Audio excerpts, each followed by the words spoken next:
Hello, everyone, and welcome to the Very Reasonable Pilots Podcast. I'm your host, Charles Lung. With me, as always, is my co-host, a big pile of worms. How's it going today? How are you doing? Hello. Yep. I taught it how to speak. I actually lost my other half of the pile. Oh, God, shit. So, God damn it. Did you go it was a outside pretty again? rough day. It was raining Now that day. there's two of me now. God damn. Two of you? And they're half the size? They're short? They can't go on roller coasters anymore? Well, I mean, if we get really close, because we're kind of like a clump right now. Yeah. But if we sort of like stand in a tower, we can get on. What is a worm's natural predator? Just everything? Like Birds. Birds? But like, why does a worm need to come out of the dirt, is my question. Why isn't it? Probably to eat. They eat dirt. No, they don't. Worms eat dirt, and they poop dirt. I don't get it. I don't know. Like, I don't know, Charles. Worms no idea. are an evolutionary dead end, is what I'm saying. I always thought you were the evolutionary dead end. Haha. Yes. No, I'm actually the missing link between humanity and apes. What? I'm the missing link. I'm telling you. I know. I heard Yeah. you. I'm the missing link between humanity and apes because I'm the only person in the world who, like an ape, my penis goes inside of me. They're like a turtle head. Okay. That's what apes do. That's what I do. That's what. Okay. humans do. So what's the pitch you got this week? All right. So I was thinking, there's a lot of Lovecraft media that's come out recently. I don't know if you know this. H.P. Lovecraft, Howard Penis Lovecraft, was a writer in the 1920s, a racist, and a crazy person who never left his house. And a lot of his writings have been turned into various media. There's obviously the show Lovecraft Country, which is out now for your viewing pleasure on a streaming service, I assume. There's One of them. what do you look? Yeah. There's Color Out of Space, which is a movie starring Nicolas Cage that came out this year. That is like H.P. Lovecraft's based off a story of his. The Reanimator movie series. Lovecraft is pretty big, but it's always kind of either contemporary or past. And I think that is, it's a shame, because I like Lovecraft. Although I'm not somebody who's read a lot of his work specifically, I like a lot of things that are based off of his work. I'm a fake fan. I'm like I gotcha. I'm a Star Wars fan that only likes the sequels. Damn. So, Same, actually. Yeah. I only watched the sequels. I've only seen those. I've never seen any of the other Star Wars movies. I've only ever seen The Last Jedi.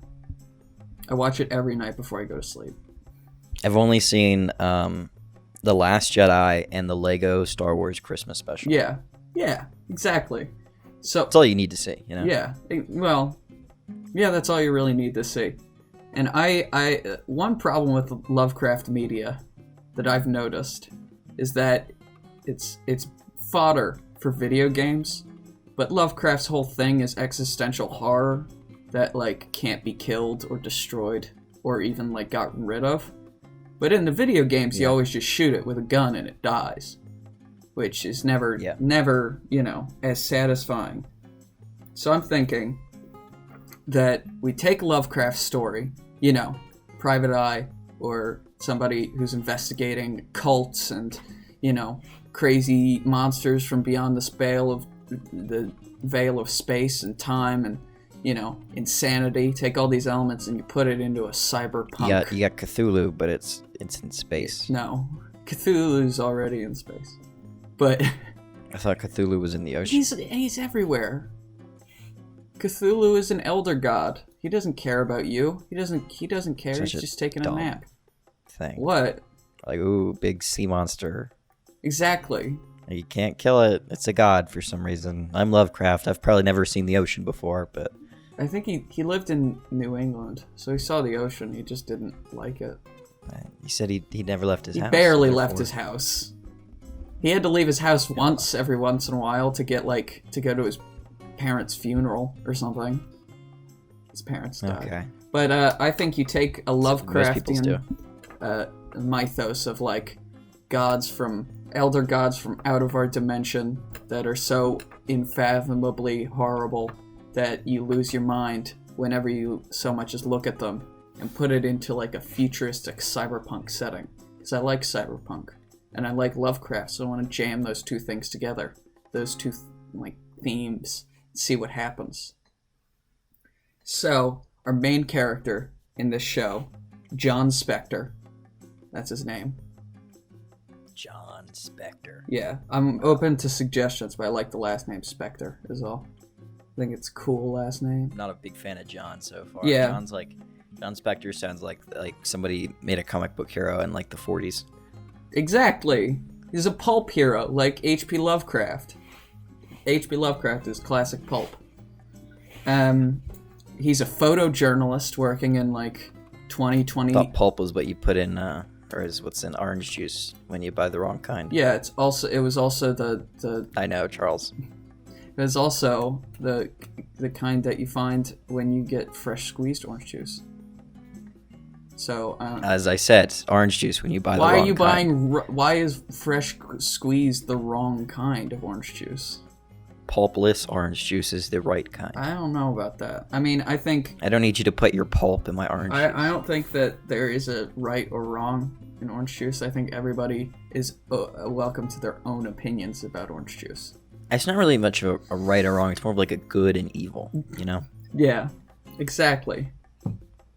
Exactly. I just don't trust someone that buys pulp orange juice. You know what they call it over where I live? They don't call it pulp. They call it bits. So if I buy orange... So they just made like juice, a simpler word of the descriptive word that describes what's in if I the thing. buy orange juice here... One second. If I buy orange juice, I have orange juice right here. It doesn't say orange juice with no... with pulpless or no pulp. It says orange juice with no bits. That's in the UK. That's what they do. Damn. Weird. We should invade. Sure. Just for that reason, just so we can put pulp or pulpless on the orange juice. Not like... And then we leave. Not like America That's all should we do. invade. The Very Reasonable Pilots podcast should invade. Yes, exactly. The British Isles. You're our sleeper agent, Charles. You're already within. Oh, goody. Can't wait to have the British SAS knocking on my door. We have some questions about this podcast you've just released. I'm pretty sure they're like the Navy SEALs. I don't think they'd knock on your door. No, they'd break through my windows and fucking shoot me. Well, I assume it'd be someone else, not them. No. You know? It'd be MI6. They're like, you're a sleeper agent, and then I get tortured like James Bond did in Casino Royale. They tie me to a chair and wail on my nuts with a rope. Yeah, and then you'll end up with Eva Green, and then she'll betray you. And then she'll die. Yeah. But I won't be like such a sad, mopey prick about it. He was sad for like a little bit, and then he murdered someone. Yeah, he was still sad, but he's James Bond now. Look at me, I'm potato-faced Daniel Craig. Man. Did you call Daniel Craig potato face? Go back to your pitch before getting looks like a potato man. So, John Spectre, potato journalist of the future. Photojournalist of the future. There's a cult.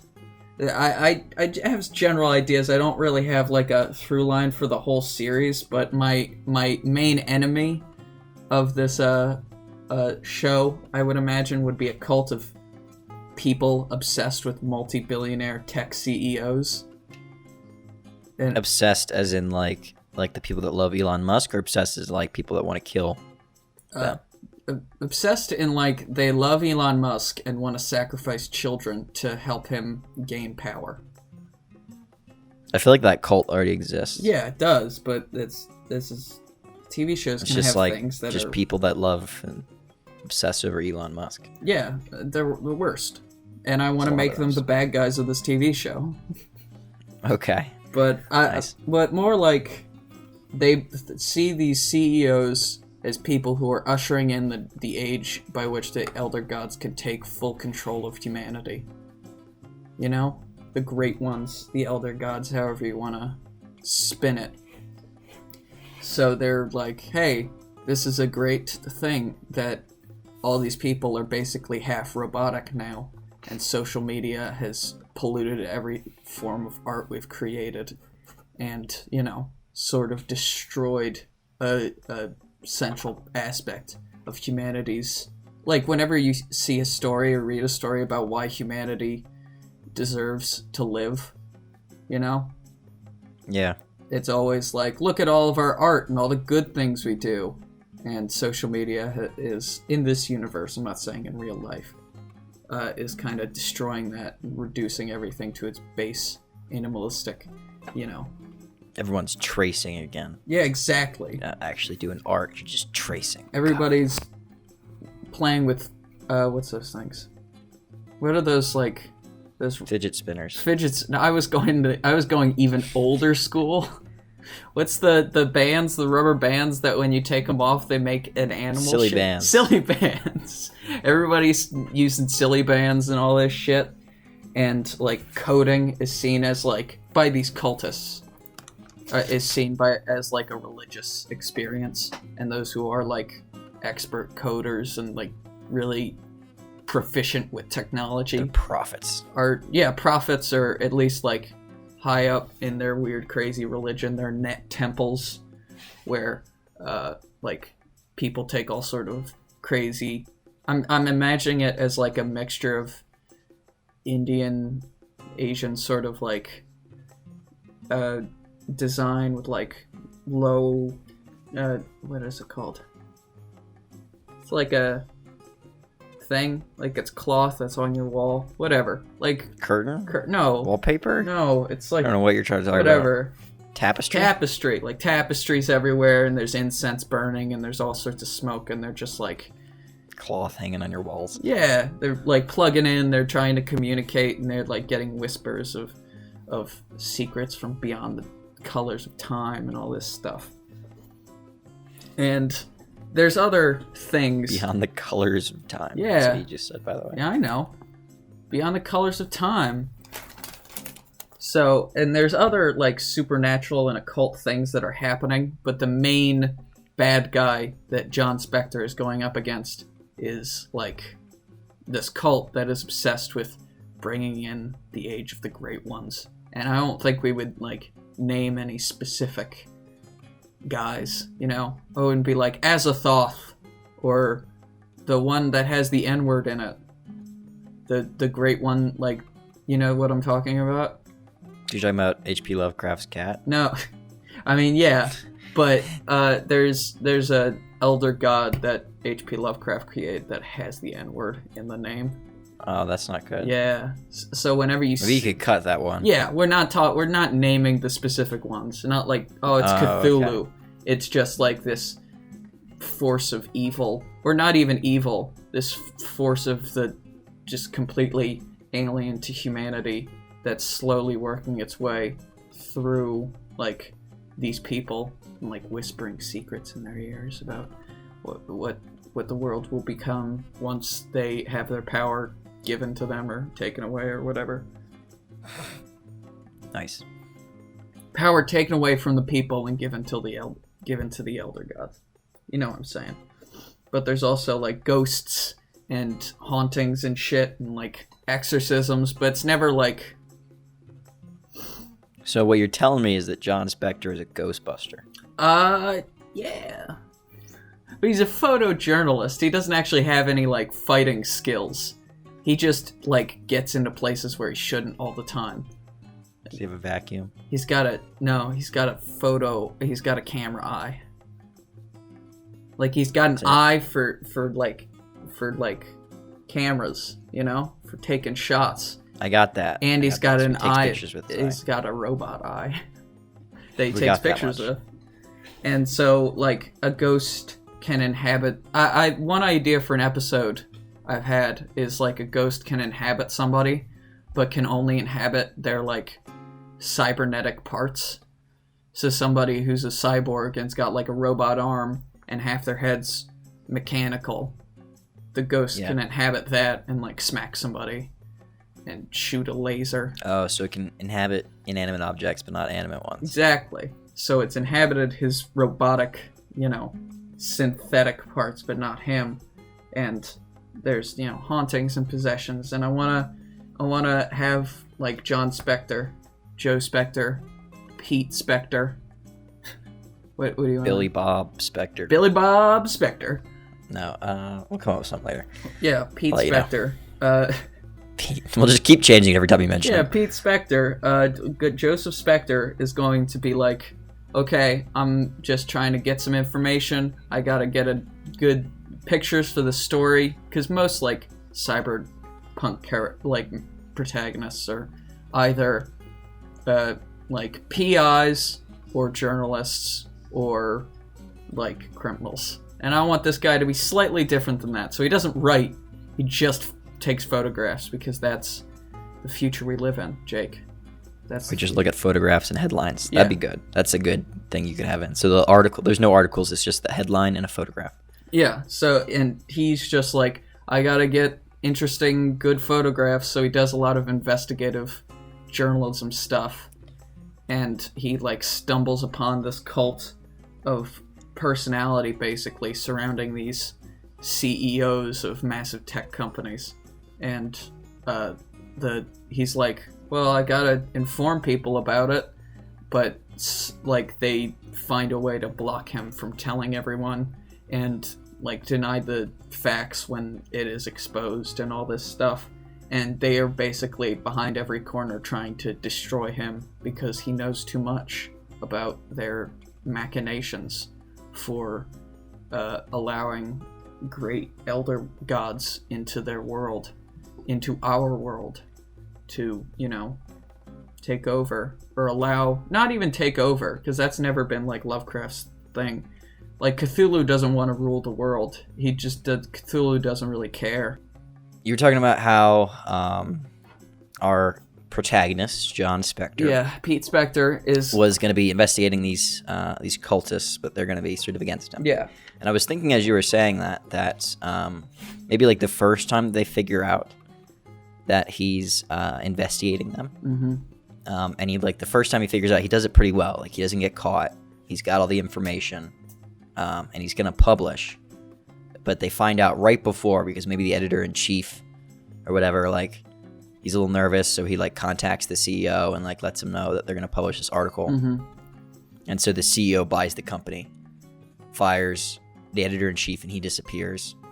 And maybe John runs away. Yeah. I don't know if you had an idea already for that. I did not. That sounds good. about that. Yeah, the CEO, like, suppresses the news somehow.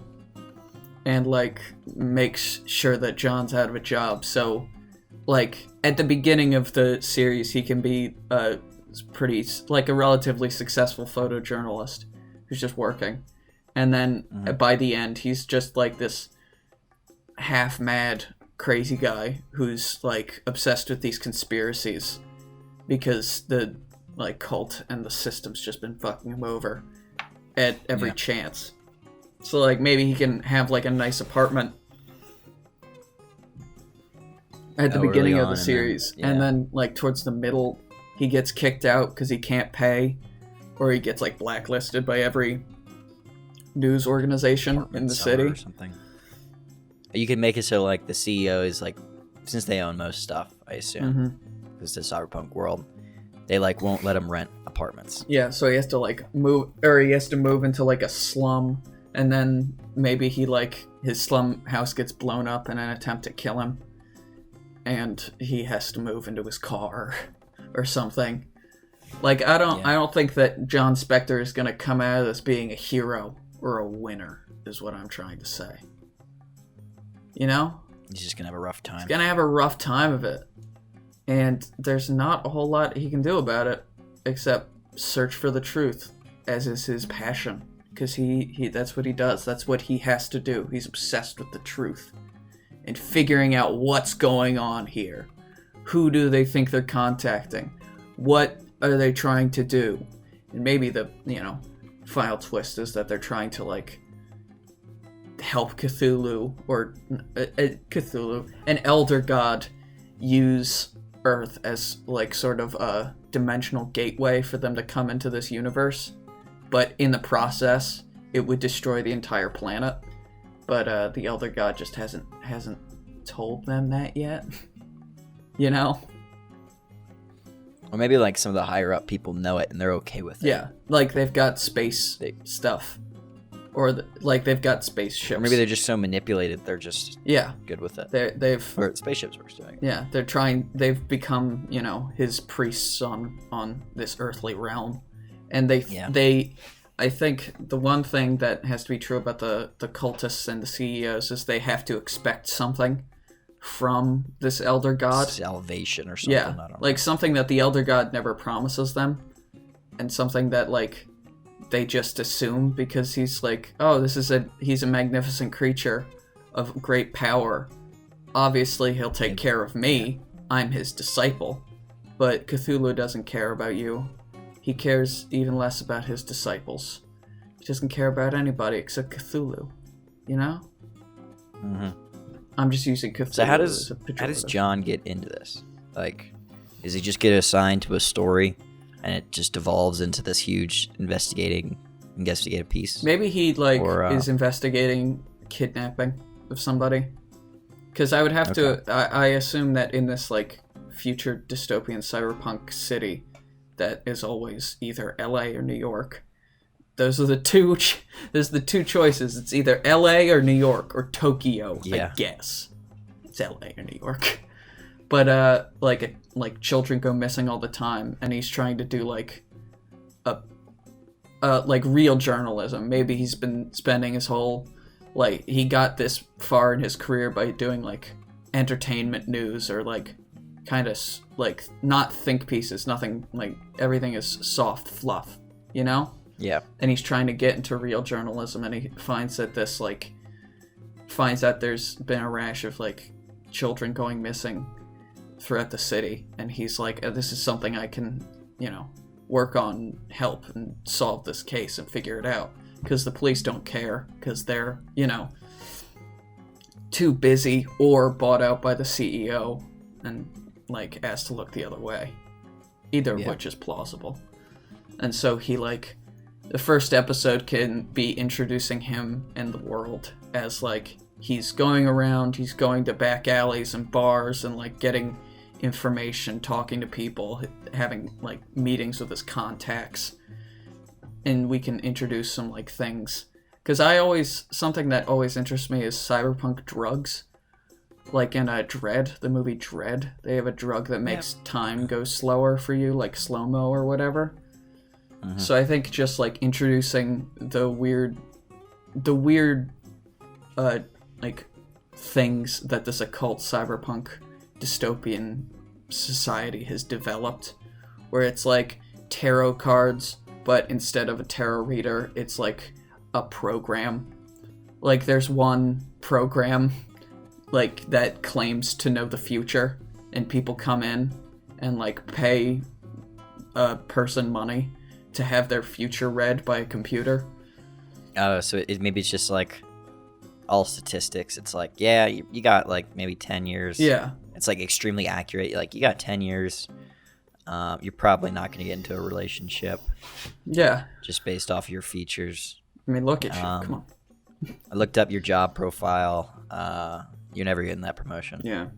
Your brother's doing a lot better than you. Yeah. Or maybe it's like, tomorrow you will be hit by a bus. It's just guessing, but people are like, a computer is obviously more spiritually connected than a human. Yep. Because they can be haunted. Exactly. So you get like, and we introduce all this, and I want it to kind of close down like a classic pulp fiction, like a pulpy story where like he stumbles upon this cult, and they're about to sacrifice this little girl, and he saves them by being like a cool badass, but it's not like guns and stuff. He's just like, hey, he kicks one in the nuts and like hits another with a hammer. Like it's like deep down and dirty, like gritty violence against people, and they just happen to have robotic limbs. And then like he saves the girl from being sacrificed, and then it sets up the story of having this cult basically be against him. And maybe we can introduce some like repeating characters, like a sort of mechanic guy that fixes him up when he gets injured.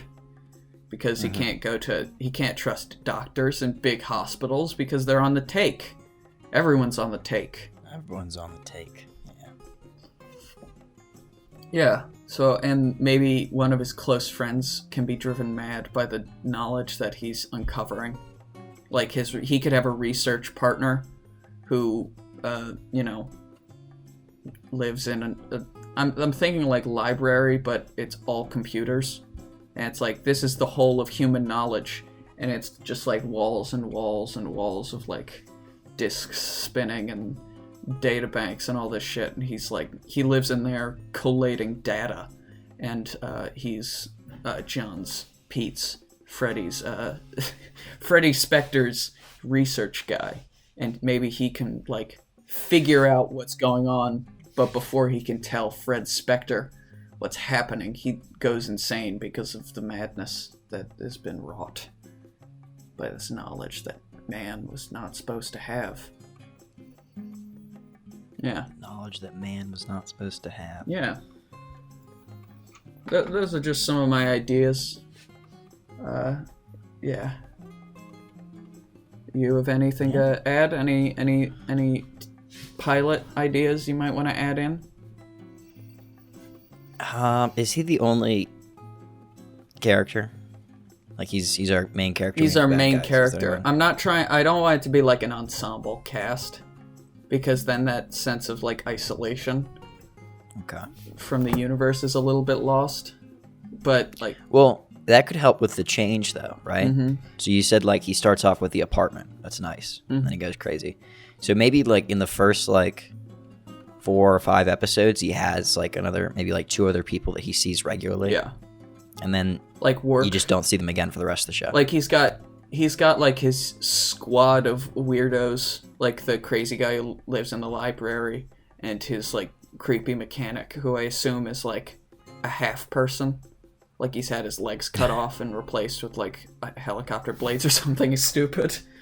And like that's the group of people that helps him uncover the secret madness of the universe. And then he's got like people he works with, at the news organization, who aren't who are just completely like, they're normal people. And he like hangs out with the mail boy who works downstairs, and he's like his ex-girlfriend. They dated now. Yeah. And like they're his tethers to reality. Yeah, and then like every episode, so you start off with all those characters, right? Mm-hmm. Then every episode you lose one. Yeah. One disappears or like leaves him or something. Or he just drives him away because he's not very likable. Probably, maybe if he drives all of them away, it's probably the best. Yeah. Maybe one can die or be messed with by the cult, but like most of them should be driven away by him. Mm-hmm. To show like this guy's falling deeper and deeper into the insanity that he's trying to uncover. And he can't help himself because he's an obsessive person. I like that. Yeah. That's good. Do you have any final thoughts? I really enjoyed it.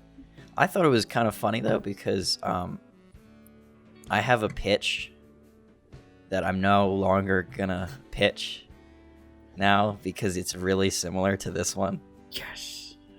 It's like, it's also an investigative story in a cyberpunk world. Boom. And I'm like, I guess I can't do that anymore. Nope. And it has like the same exact themes. It doesn't have Lovecraft, but besides that, it's pretty similar. Yeah. Well, I'm glad. Like, well, I guess I'm not doing that anymore. I'm glad that I helped trim the fat, and maybe next time we'll talk about a Dolphin High School.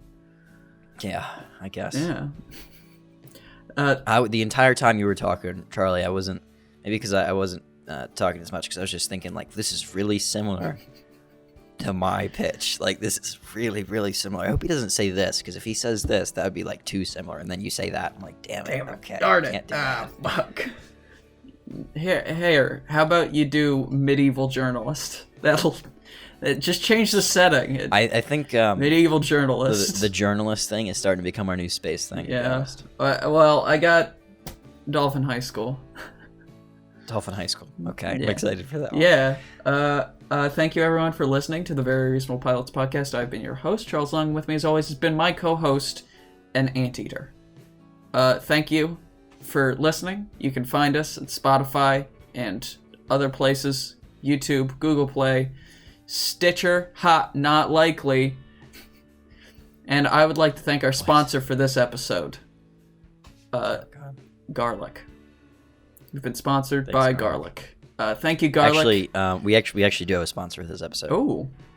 I would like to thank Joe McCarthy. Oh, yes. For sponsoring this episode of the Very Reasonable Pilots podcast. Thank you, Joseph McCarthy, for sponsoring this episode of the Very Reasonable Pilots podcast and for getting rid of all those dirty commies. I actually have a... Yeah, okay, yeah, good job. Yeah. That was the statement. Damn, how'd you even know that? You don't even have the paper in front of you. Because I'm a genius. That's not true. You just sense the copy. Mm-hmm. Just knows. I can sense it through my telepathic communications with great ones. Oh, damn, okay.